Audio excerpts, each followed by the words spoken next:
Marie Curie's legacy that still radiates, her story of greatness.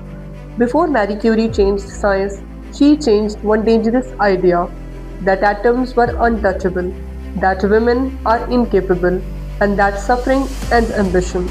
She didn't wear gloves, she didn't have permission, she didn't even know her work was killing her. Yet she kept going. This is not just biography, this is the story of how quiet persistence can rewrite the laws of universe. Marie Curie was born on 7 November 1867 in Warsaw, Poland, as Maria Sklodowska. Her parents were teachers in a country under Russian control, where education was restricted and poverty was common. Loss entered her life early. Her elder sister died from illness. Then, at just 10 years old, Mary lost her mother. Grief didn't make her loud, it made her focused. Books became her shelter, knowledge became her resistance. Very early, Mary learned life may be cruel, but discipline gives you control. In occupied Poland, women were banned from higher education, so Mary studied in secret. She joined the Flying University, an illegal underground institution, where women learned science at night. By day, she worked as a governess to support her family.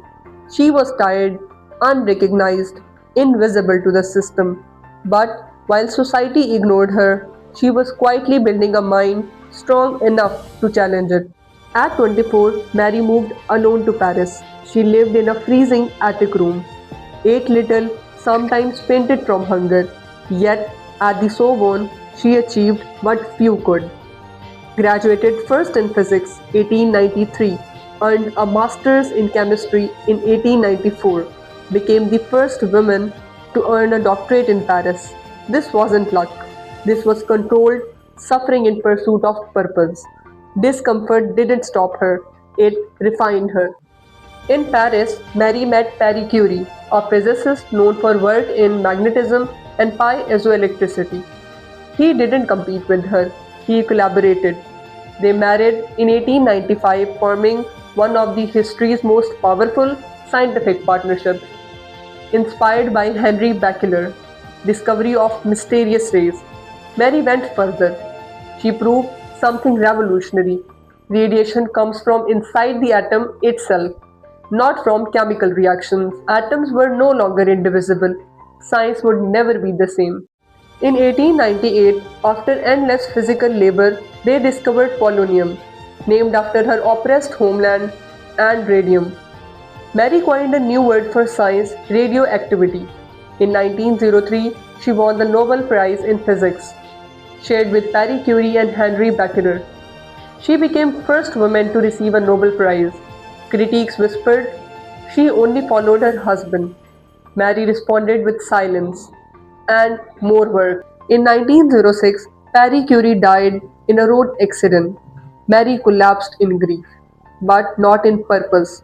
She replaced him as a chair of physics at the Sorbonne, becoming its first female professor. In 1911, she won the Nobel Prize in Chemistry for discovering new elements and isolating radium. She became the first person in history to win two Nobel Prizes in different sciences. During World War I, Mary refused comfort. She created mobile X-ray units, Petite Curies, and personally drove them to battlefields, helping doctors save thousands of soldiers. Later, she founded the Radium Institute in Paris, raised global research funds, especially in the United States, served on the League of Nations, promoting peace through science. She didn't use science for prestige. She used it for people. Marie Curie never knew radiation's danger. She carried it in her pockets, worked without protection. Her health slowly collapsed. She died on 4th July 1934 from aplastic anemia or leukemia caused by radiation exposure. Yet her legacy multiplied. Her daughter Irene Curie won Nobel Prize in Chemistry in 1935, and her daughter Eve Curie was a writer and a biographer. So there are 5 Nobel Prizes across the Curie family. Marie Curie was buried in Pantheon, Paris, one of the France's highest honors. An element, curium, bears her name. Her notebooks remain radioactive even today. She proved atoms could break, barriers could fall, and persistence could outlive the body. Marie Curie didn't just discover science, she redefined what a determined human being can do.